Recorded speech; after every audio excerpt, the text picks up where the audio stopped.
Ini. Baik, anak-anak semua. Assalamualaikum warahmatullahi wabarakatuh. Waalaikumsalam warahmatullahi wabarakatuh. Baik, bismillahirrahmanirrahim. Alhamdulillahirrahmanirrahim. Di pagi ini, di hari ke berapa ini? Ke-28 Ramadan atau 29 ini? Ada yang tahu? Ini hari ke berapa? 28 ya? Ya, insya Allah di hari ke-28 Ramadan ini kita bisa berjumpa lagi dalam pembelajaran secara daring atau secara online. Kita akan belajar di bab terakhir karena nanti insya Allah setelah Lebaran, setelah fotokupat, nanti kalian sudah menghadapi ujian akhir semester untuk kenaikan ke kelas 9. Jadi nanti setelah Lebaran kita akan bahas kisi-kisi ujian kenaikan kelas. Jadi insya Allah untuk hari ini dan besok kita pelajaran untuk menghabiskan materi yang tersisa. Baik anak-anak semua, kita langsung mulai saja.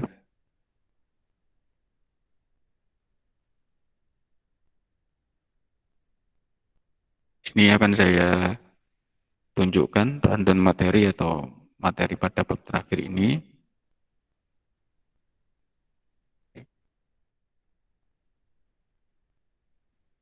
Jadi untuk materi yang akan kita pelajari selama 2 hari terakhir ini,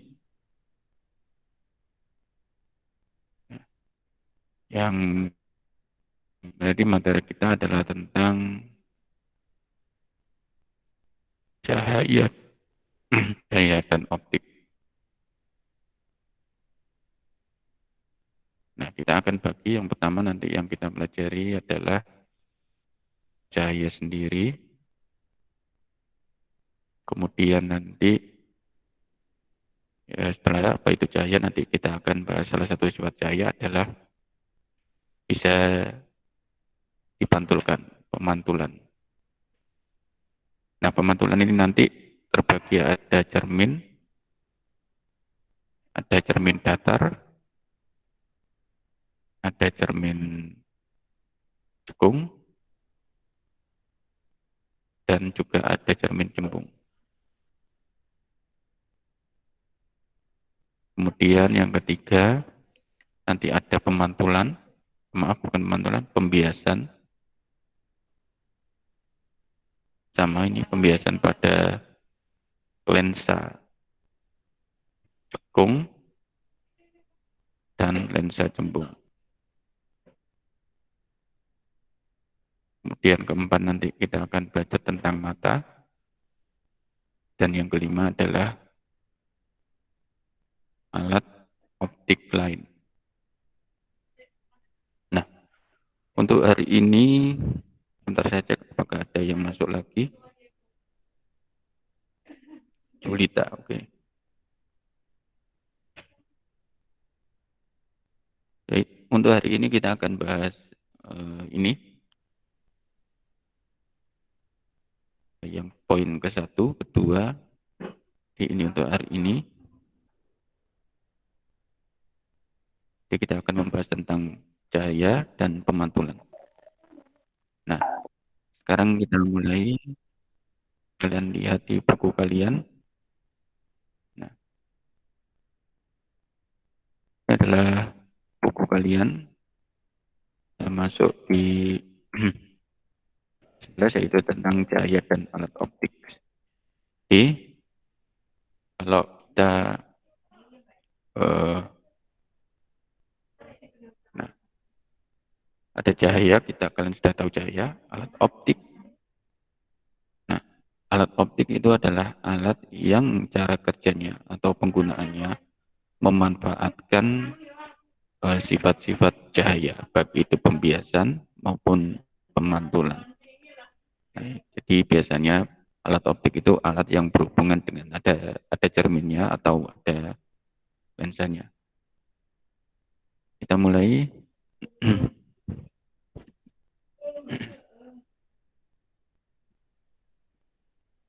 Oke. cahaya yang pertama kita bahas dulu yang tentang sifat cahaya dan proses pembentukan bayangan. Yang pertama, cahaya mempunyai sifat merambat lurus. Ini tidak perlu kita pelajari lebih rinci. Kita sudah tahu bahwa cahaya merambat secara lurus. Jadi cahaya dari matahari, misalnya cahaya matahari sampai ke berjalan dengan lurus. Nah, kemudian sifat cahaya yang kedua adalah cahaya dapat dipantulkan. Dipantulkan, dan jenis pemantulan yang terjadi itu ada dua. Ada pemantulan teratur dan ada pemantulan baur. Jadi pemantulan teratur itu adalah di mana cahaya pantulnya itu menuju ke arah yang sama. Ini ada 4 cahaya sinar datang, kemudian ini ada sinar pantulannya. Jadi disebut pemantulan teratur kalau sinar pantulnya itu mengarah ke arah yang sama. Sedangkan kebalikannya pemantulan baur atau pemantulan difus ini adalah di mana baik sinar datangnya dari arah yang sama, tetapi sinar pantul atau cahaya pantulnya dipantulkan ke arah yang berbeda-beda. Baik, kita lanjutkan. Hukum pemantulan cahaya atau dikenal juga dengan hukum Snellius. Ini seperti di buku kalian adalah bahwa yang pertama ada sinar datang, kemudian ada sinar pantul, ini sinar datang, ini sinar pantul, dan garis normal. Garis normal itu adalah garis imajiner atau garis khayal yang dibuat tegak lurus dengan bidang datarnya ini terletak pada satu bidang datar. Jadi ini bidang datarnya, lantainya, ini ada sinar datang, ada sinar pantul, kemudian ada garis normal. Nah, garis normal ini posisinya tegak lurus dengan bidang datar. Kemudian ada yang kedua adalah besar sudut datang sama dengan sudut pantul. Jadi sudut datang itu adalah sudut yang dibentuk antara sinar datang dengan garis normal, sedangkan sudut pantul itu adalah sudut yang dibentuk antara sinar pantul dengan garis normal. Jadi kalau kita gambarkan di sini, kalau di sini ada bidang datar, kita gambarkan bidang datar di sini. Nah, kemudian kalau ada sinar datang, ini sinar datang atau cahaya datang. Nah, saat sinar datang menyentuh ke bidang datar ini, kita akan buat garis khayal yang tegak lurus bidang datar ini. Nah, kita buat garis khayal ini. Ini lurus. Nah, ini tegak lurus. Ini disebut dengan garis normal atau N. Kemudian, di sini akan menghasilkan sinar pantul. Nah, sudut antara sinar datang dengan garis normal ini disebut dengan sudut datang atau I. Sudut antara sinar pantul dengan garis normal disebut dengan sudut pantul atau R, di mana besarnya I dengan R. Sudut I itu besar sama dengan sudut R. Atau sudut datang sama dengan sudut pantul. Baik, saya cek apakah ada yang masuk lagi. Tidak ada. Sifat cahaya selain bisa dipantulkan, cahaya dapat dibiaskan. Nah, pembiasan itu adalah proses pembelokan cahaya saat melewati dua medium atau dua zat yang berbeda. Contohnya ini di gelas ini ada air, di sebelah bawah dan di atas ada udara. Saat dimasukkan sendok, maka bayangan sendok terlihat patah. Ini disebut dengan proses pembiasan. Lebih detail tentang proses pembiasan nanti akan kita bahas esok hari. Nah, yang selanjutnya, cahaya merupakan gelombang elektromagnetik. Jadi kemarin kita sudah pelajari bahwa gelombang itu terbagi menjadi dua, baik itu ada gelombang mekanik dan ada gelombang elektromagnetik. Nah, gelombang magnetik itu adalah gelombang yang perlu medium, atau perlu media perantara. Contohnya apa? Gelombang bunyi, dia perlu medium udara, perlu medium zat padat agar gelombang itu bisa berjalan. Gelombang air, dia perlu medium air. Sedangkan gelombang elektromagnetik itu adalah gelombang yang tidak perlu medium. Jadi contohnya adalah cahaya. Jadi kalian bisa bayangkan, cahaya matahari bisa sampai bumi melewati ruang hampa udara yang tidak ada udara, sehingga istilahnya tidak ada medium, tapi sinar matahari itu bisa sampai ke bumi. Maka sinar atau cahaya termasuk ke dalam gelombang elektromagnetik. Baik, ini adalah spektrum gelombang elektromagnetik. Kalau kalian lihat di sini, nah dari kanan ke kiri ini panjang gelombangnya semakin pendek. Jadi yang pertama panjang gelombang yang paling besar adalah gelombang radio. Kemudian lebih pendek lagi ada gelombang mikro. Kemudian lebih pendek dari gelombang mikro ada sinar inframerah. Kemudian di sini ada cahaya tampak atau cahaya yang kita lihat ini atau cahaya putih. Nah, cahaya tampak itu sebenarnya berisi atas banyak spektrum warna.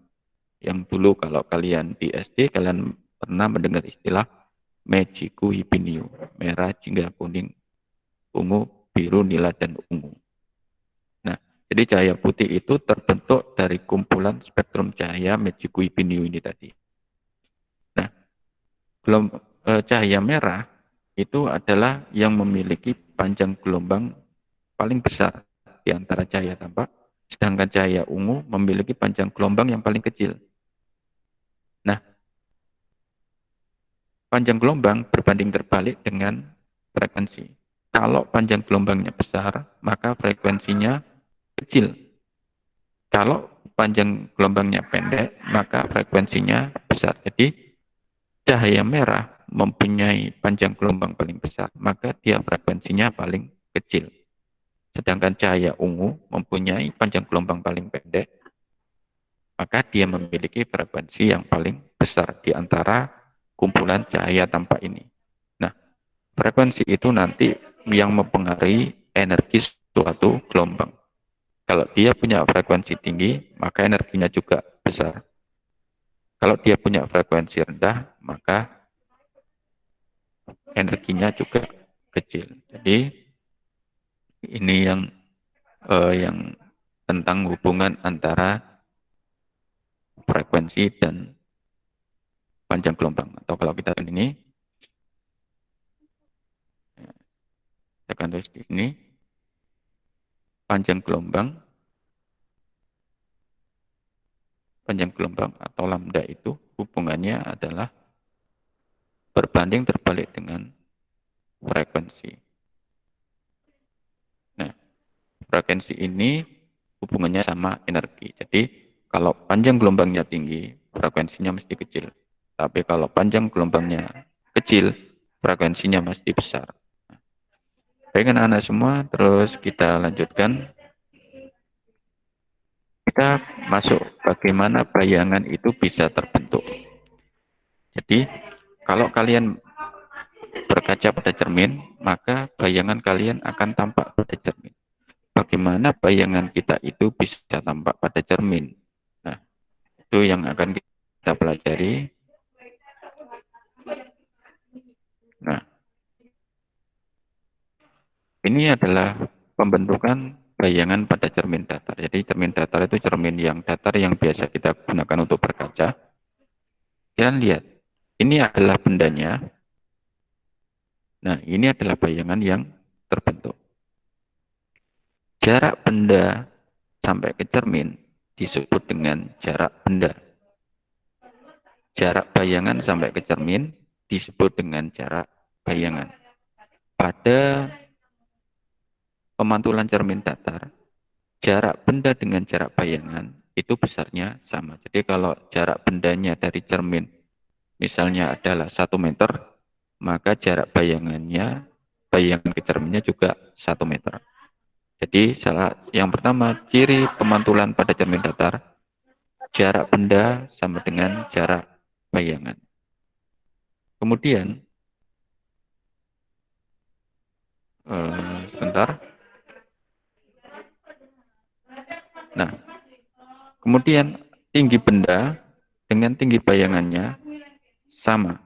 Nah, jadi tinggi benda sama dengan tinggi bayangan.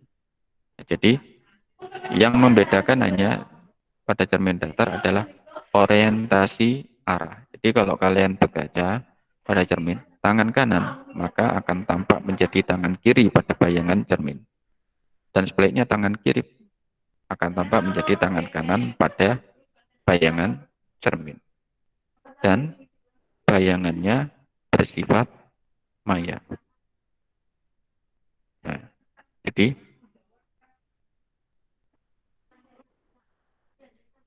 bayangan itu ada dua. Ini nanti kita gunakan terus. Ada bayangan yang bersifat nyata, ada yang bersifat maya. Bayangan nyata itu adalah bayangan yang bisa ditangkap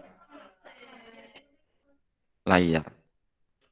Jadi itu disebut bayangan nyata, bisa ditangkap layar.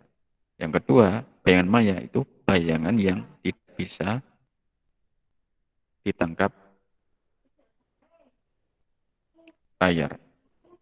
Nah, ini adalah beda antara bayangan. Nah, pada pembentukan bayangan pada cermin datar, bayangan itu terbentuk di belakang cermin. Di ini cermin, ini benda. Benda itu mesti di depan cermin. Nah, bayangannya ada di sini, berarti bayangan di belakang cermin.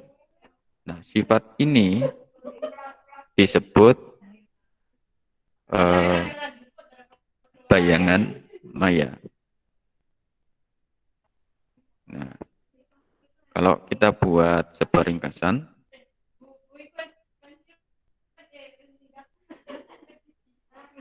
nah, sifat bayangan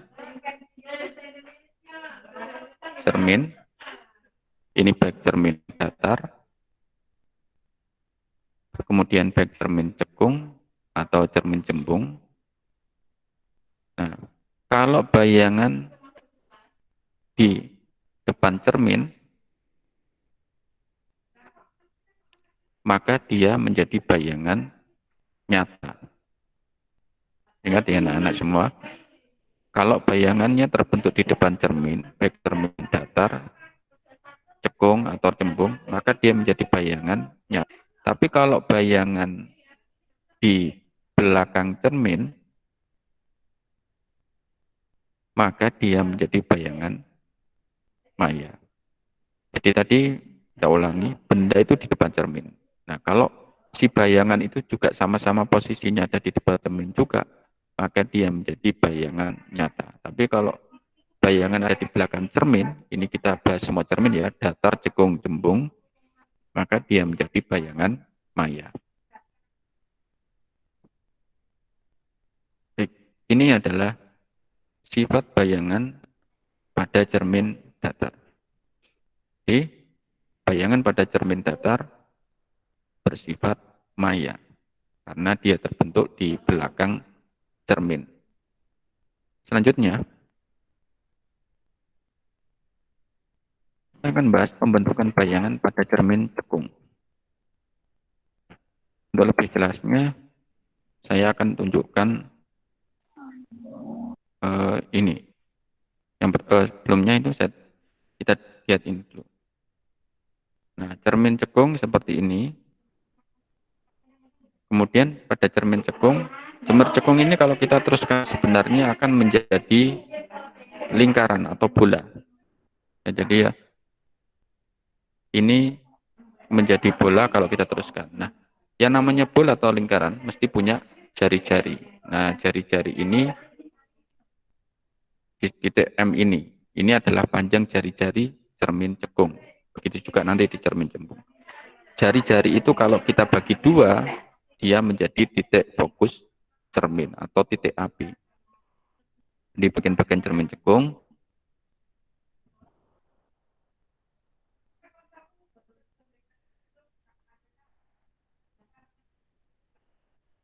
nah, kita ulangi lagi bagiannya. Ada pusat kelengkungan cermin di sini.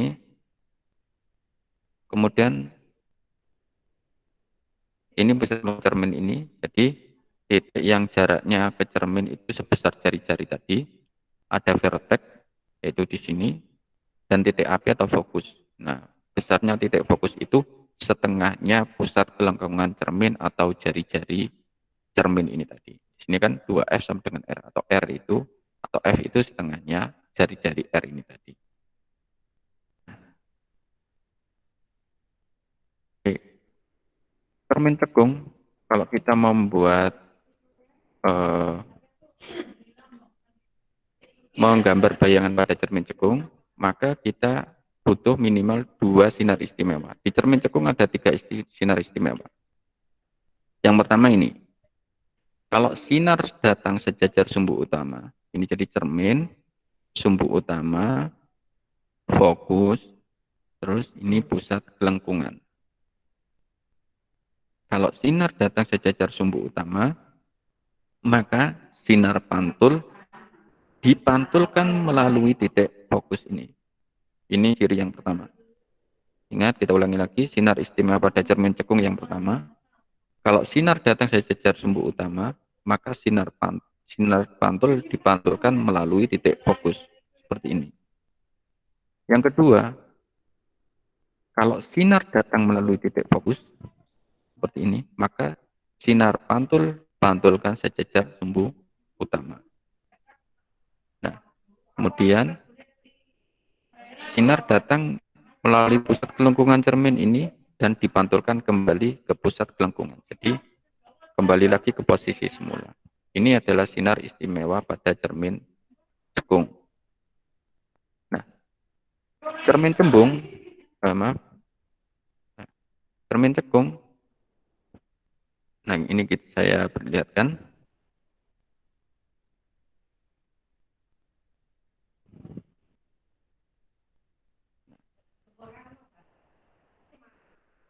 Oke, ini adalah, sebentar saya ganti cermin.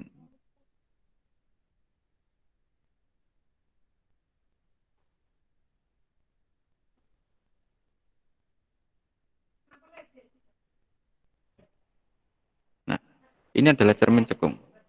Iya, ini ada vertex, ada titik fokus, ini ada pusat kelengkungan. Nah, cermin cekung dibagi menjadi ruang-ruang. Ruang pertama itu adalah ruang antara cermin, vertex dengan fokus. Ini disebut ruang pertama. Ruang kedua adalah ruang antara fokus dengan pusat kelengkungan. Ruang ketiga adalah ruang di belakang pusat kelengkungan. Dan ruang 4 itu adalah ruang di belakang cermin. Jadi ruang 1, ruang 2, ruang 3. Nah, kalian lihat, ini ada benda. Kalau benda berada di ruang 2 di sini,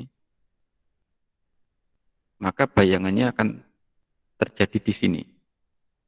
Kita lukiskan pakai 2 sinar istimewa. Sinar datang sejajar sumbu utama, dipantulkan melalui titik fokus. Nah,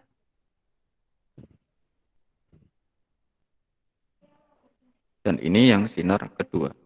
Maka sifat bayangannya adalah apa? Terbalik diperbesar. Nah, karena dia di depan cermin, nah benda kan selalu di depan cermin.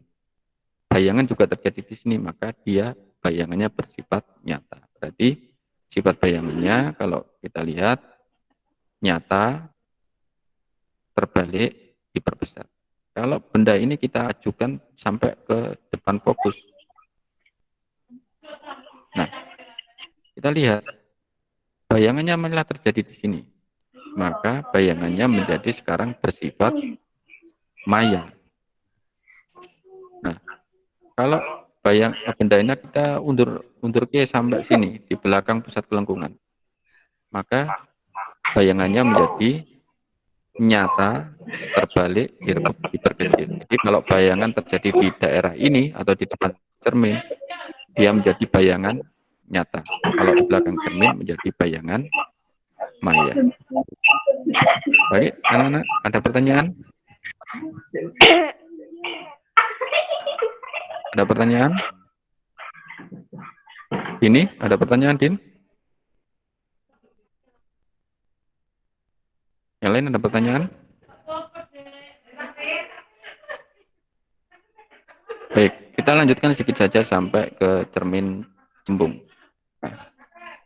Cermin cembung juga sama, cuma posisinya sekarang menjadi seperti ini.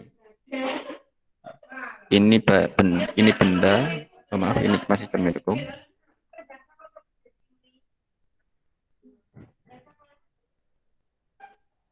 Nah, ini adalah cermin cembung. Nah, ini benda di sini. Nah, sekarang kalau tadi cermin cekung, fokus dan pusat kelengkungan ada di depan cermin. Sekarang kalau cermin cembung, fokus dan pusat kelengkungan ada di belakang cermin. Sinar istimewanya yang pertama, sinar datang sejajar sumbu utama, dipantulkan seolah-olah sinar pantulnya ini berasal dari titik fokus. Kemudian, sinar datang menuju fokus, dipantulkan sejajar sumbu utama. Nah, kemudian sinar datang menuju pusat kelengkungan cermin dan dipantulkan kembali. Jadi, kalian harus bisa memahami atau menghafal masing-masing sinar istimewa baik pada cermin cekung maupun cermin cembung, masing-masing ada 3.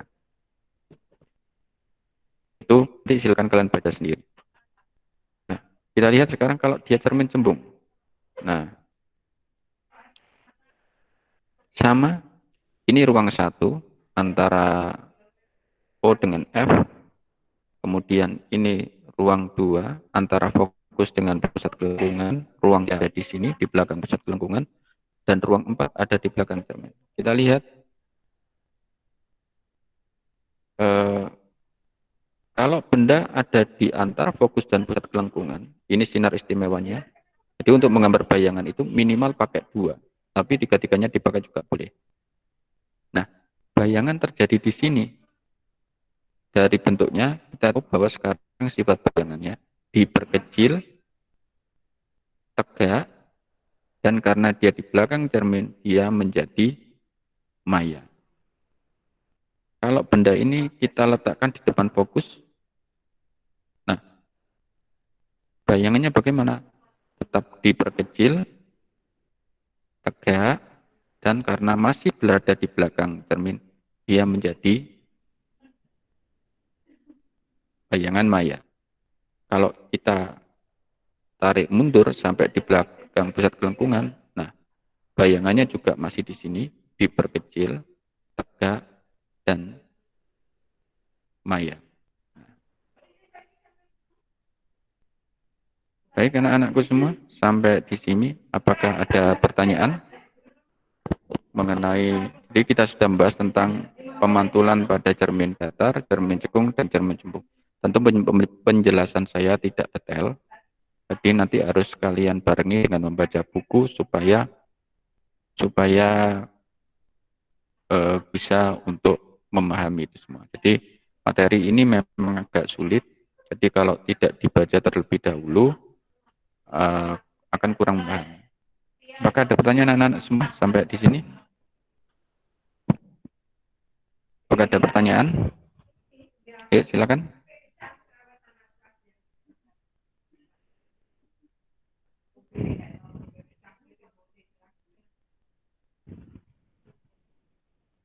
Apakah ada pertanyaan? Ya, silakan dijawab semuanya, menjawab. Kalau ada, tidak, tidak. Ada pertanyaan?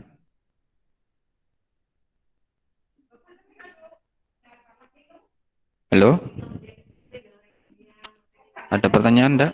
Tidak, Pak. Ayo dibuka mikrofonnya. Tidak, Pak. Ya, baik. Sekarang kita ada tugas soal. Kalian kerjakan, tulis jawabannya di buku. Nanti setelah selesai, nanti bisa kalian kirim ke saya secara WA. Nanti, tapi tolong dikasih nama juga. Sudah siap untuk mulai tugasnya? Untuk mulai soalnya? Tidak banyak, mungkin hanya 2 atau 3 soal saja. Sudah siap semuanya?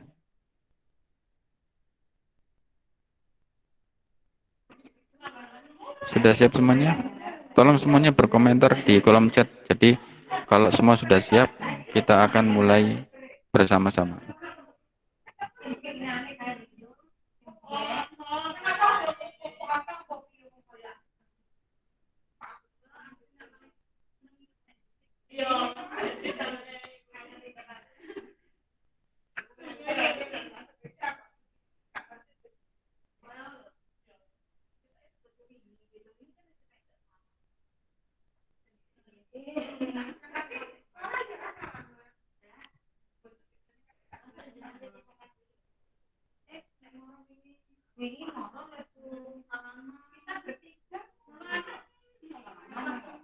Baik, semuanya sudah siap anak-anak?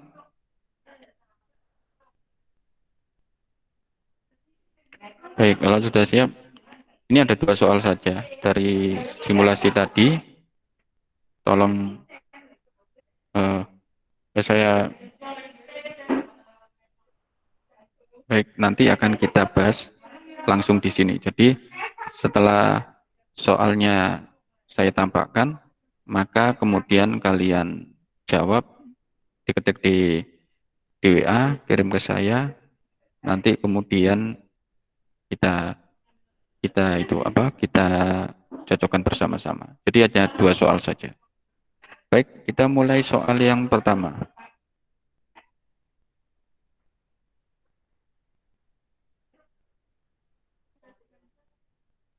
Baik. Nah, soal yang pertama tentang cermin cekung di sini.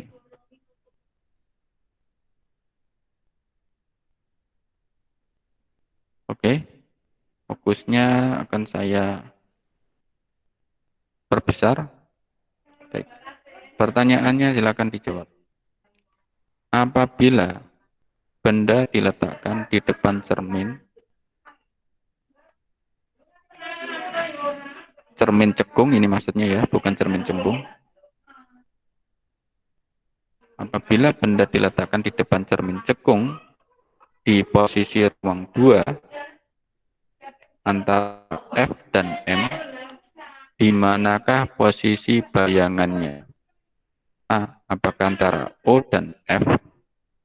B. Di antara F dan M? Atau lebih besar M? B. Kalau benda diletakkan di sini, antara F dan M, benda diletakkan di sini, maka bayangannya ada di mana? A di sini, antara O dan F, B antara F dan M, dan C lebih besar daripada M di sini. Silakan dijawab A, B, C, dan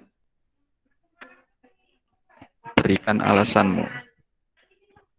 Tolong dijawab A, B, C, dan berikan alasanmu. Saya beri waktu 5 menit untuk menjawab mulai dari sekarang. Silakan.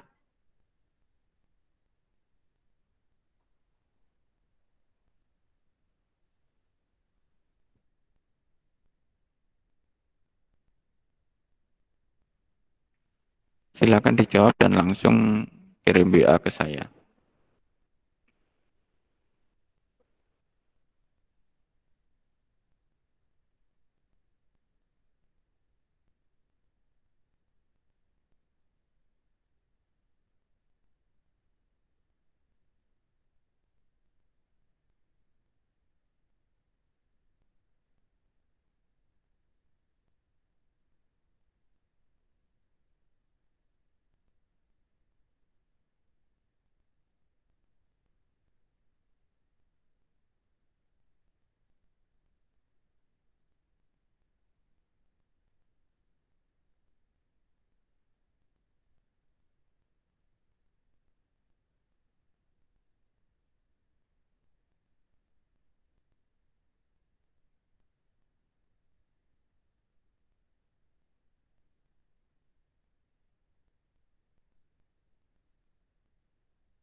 Sudah dijawab anak-anak?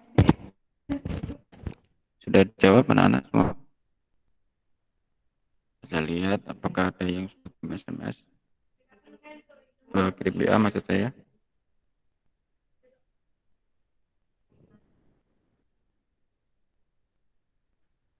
Oke, dijawab.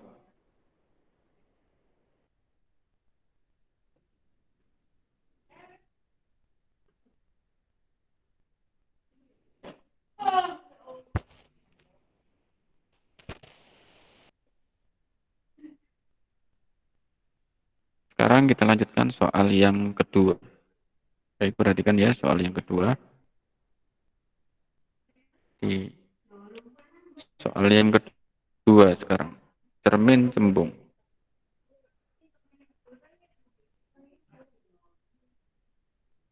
Apabila benda diletakkan di depan cermin cembung dalam posisi ruang 2 antara F dan M sama, di manakah posisi bayangan?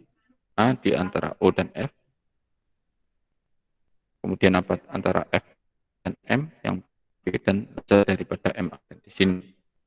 Ini untuk soal nomor 2. Silakan dijawab dan dikirim saja. Jadi ada 2 nama tadi, ini yang kedua. Silakan dijawab.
Baik, ini anak-anak semua.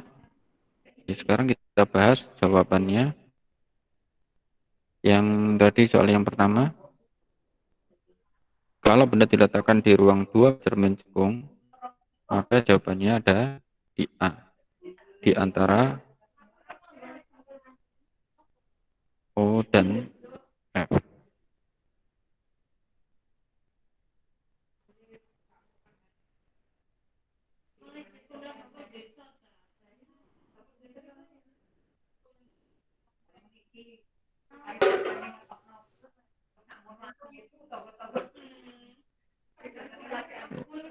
Pembahasannya, nah ini untuk cermin. Oh ini yang cermin cembung. Oh maaf, aplikasinya agak bermasalah untuk jawabannya. Oke, kita ulangi. Kalau pada cermin cekung, kalau benda diletakkan di ruang 2 seperti ini, maka bayangannya akan terbentuk di ruang 3 seperti ini. Dengan sifat bayangan terbalik, diperbesar, dan nyata. Sedangkan pada cermin cembung, kalau benda di antara F dan M, berarti tadi cermin cekung jawabannya adalah yang C. Yang pertama jawabannya C. Yang kedua, sama pada cermin cembung, kalau diletakkan di sini maka bayangannya adalah di ruang ini antara O dan F aksen. Maka jawabannya yang kedua adalah A. Baik anak-anak. Sebelum kita akhiri, kita masuk dulu ke rumus-rumus yang digunakan pada cermin cekung maupun cermin cembung.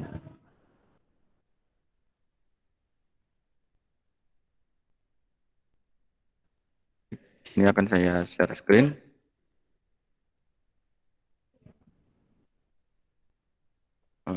Sebentar.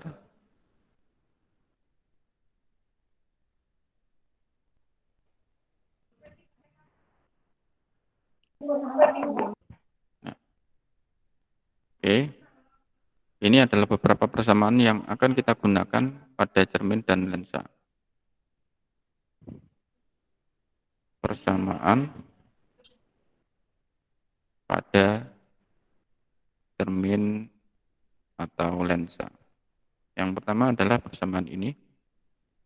1 per fokus sama dengan 1 per S0 ditambah 1 per S aksen. Nah, ini di mana F itu ada fokusnya, fokus cermin maupun fokus lensa, satuannya biasanya pakai senti. S0 jarak benda, satuannya bisa pakai sentimeter. S aksen jarak bayangan, satuannya sentimeter. Selain rumus ini, juga ada rumus yang lain, yaitu rumus perbesaran, yaitu M sama dengan S aksen per S0, tanda mutlak. Tanda mutlak ini artinya adalah hasilnya nanti akan menjadi positif. Misalnya S aksen per S0 kok hasilnya min, maka otomatis minnya hilang. Atau M sama dengan H aksen per H0. Sama ini mutlak juga.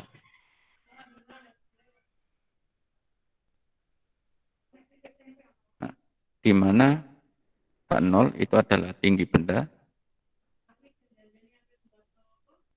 H aksen tinggi bayangan. Nah, ini sifatnya kalau M-nya itu kurang dari 1, misalnya 0, berapa, itu berarti bayangan diperkecil. Bayangannya diperkecil. Kalau M perbesarannya sama dengan 1,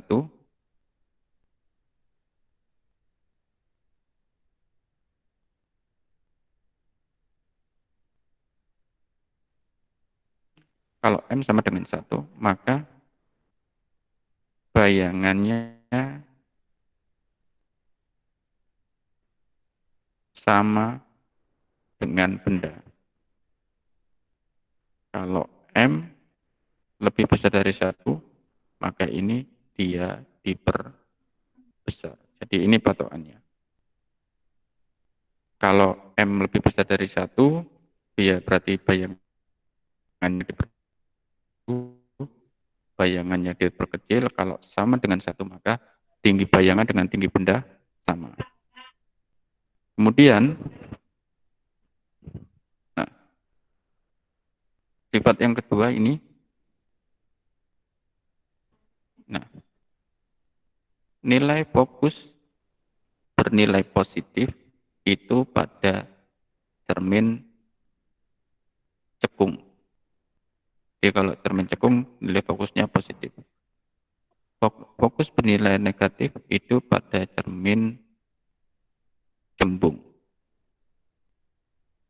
Nah, kemudian ada lagi jarak bayangan. Kalau dia bernilai positif, maka dia bayangan yang nyata. Tapi kalau jarak bayangan bernilai negatif, maka dia menjadi bayangan yang maya. Nah, ini nanti akan saya share di grup WA.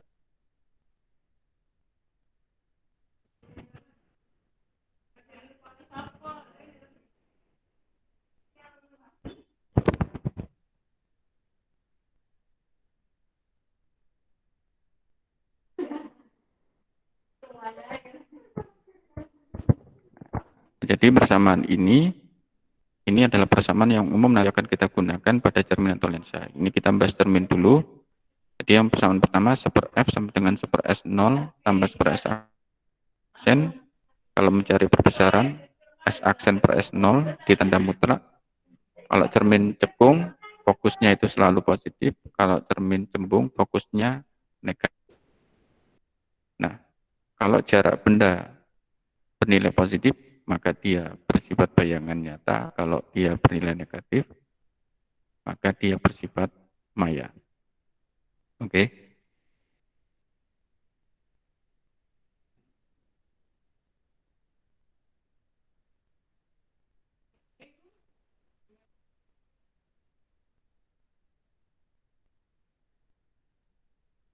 Nah, contoh soalnya kita lihat di buku kalian.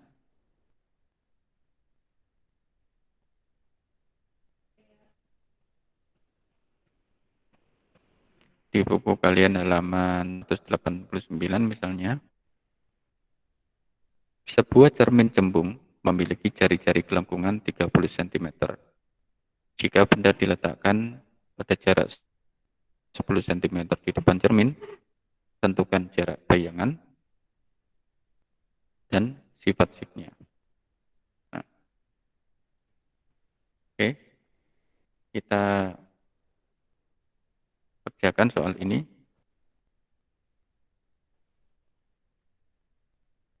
Nah, kita kerjakan soal ini.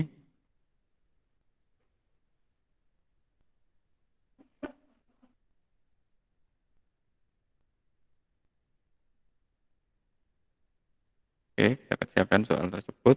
Caranya,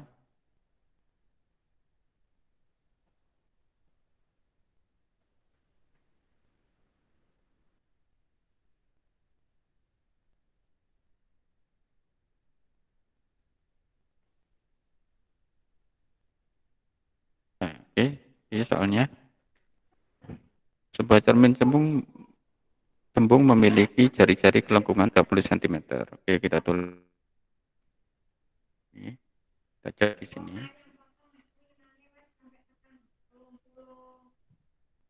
Diketahui cermin cembung, nah, dia punya jari-jari kelengkungan 10, berarti berapa? Kita lihat jari-jari kelengkungan 30 cm. Oke, 30 cm. Kemudian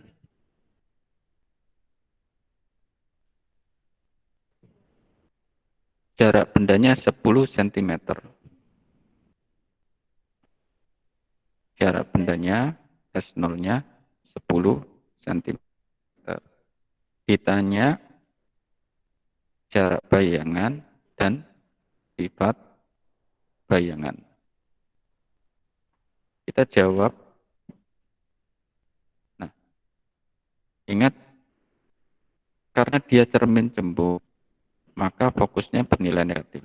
Fokus itu nilainya berapa? Fokus itu tadi nilainya adalah tengahnya jari-jari kelengkungan. Berarti fokusnya, kalau jari kelengkungannya 30, maka fokusnya adalah 30 per 2, yaitu 15 cm.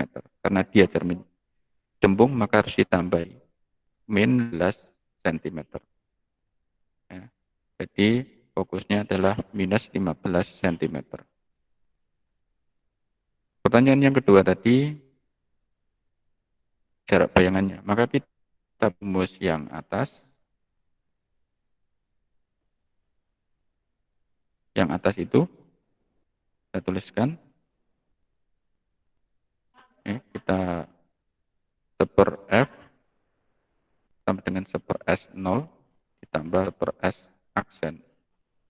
1 per min 15 sampai dengan 1 per S0-nya 10 ditambah 1 per S aksen.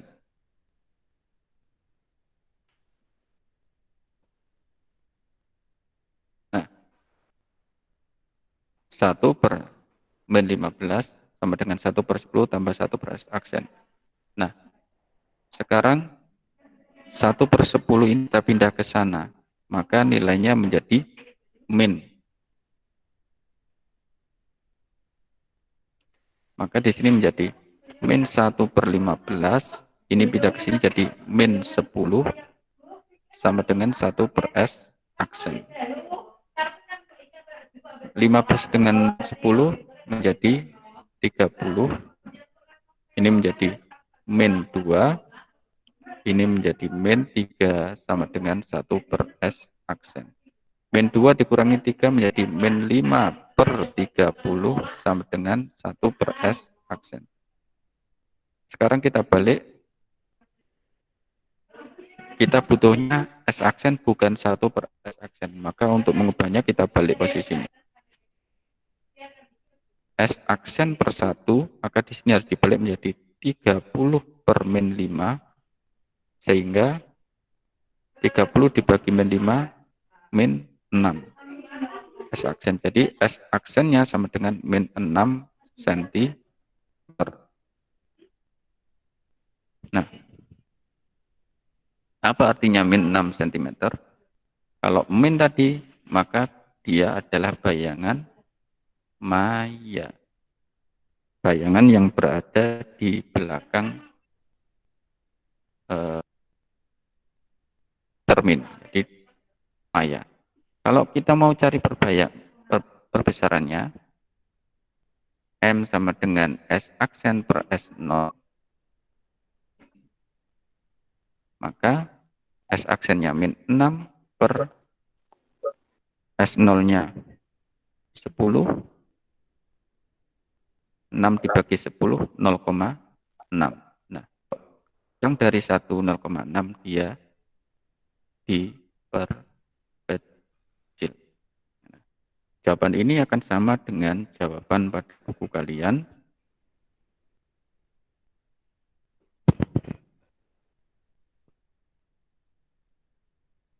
Nah, di mana jarak bendanya X aksennya ketemu min 6 dan perbesarannya ketemu 0,6. Berarti dia maya dan diperkecil.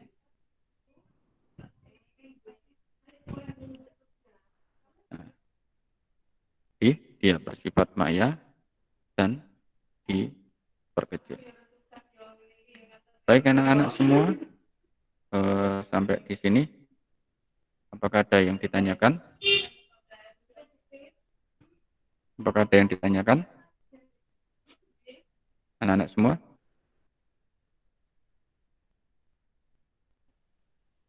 Ada pertanyaan? Enggak, Pak. Ya, kalau tidak, ini ada PR 1 soal. Ini ada PR 1, tolong kerjakan.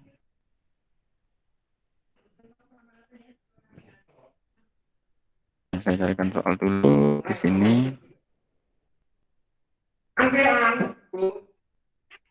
Nah, ini ada PR.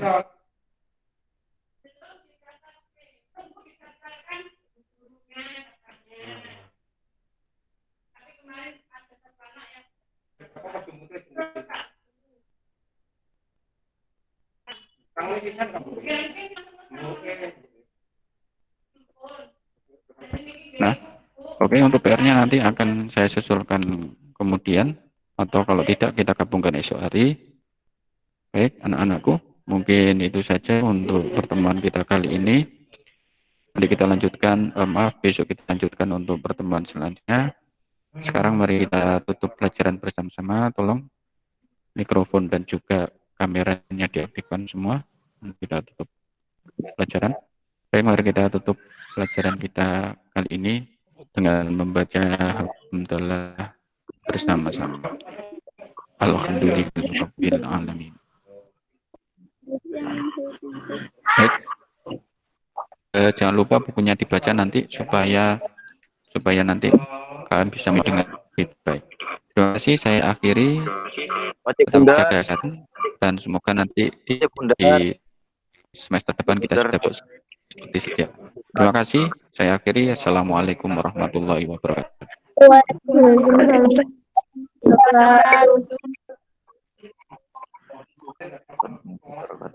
Baik, terima kasih. Silakan live.